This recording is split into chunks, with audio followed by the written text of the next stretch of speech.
saying they were attacking him. Yeah, and it's him trying to play the victim, right? You know, trying to get out of this in any way he possibly can.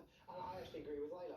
I want every politician, every individual from the BBC, from the Guardian, from other news outlets to actually retract what they said and apologise straight up. Yeah. Because also they talk about disinformation. It was that lot who were spreading disinformation about this issue instead of waiting for the facts to come out and the court to make its decision. And they constantly say people on the right do that kind of stuff all the time. But actually these guys are just as bad as the people they claim to be spreading disinformation. We don't spread disinformation. Yeah, well, of course not.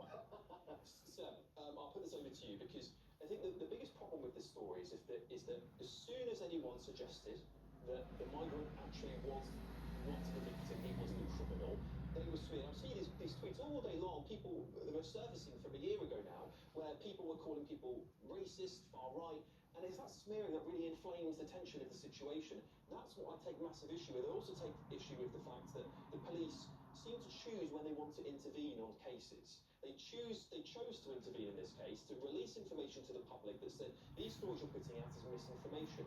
But they don't do that with many other cases, and that's why people are again talking about two-tier policing, two-tier politics, which I think is causing a massive division in our society. Yeah, I mean, look, firstly, I'm glad that the truth has come out and the justice has taken its course in this way. It would have been terrible if that hadn't happened, if we'd seen a miscarriage, which would have been awful. Look, I think that division is already there. It's not being caused by stories like this. It's being inflamed by them.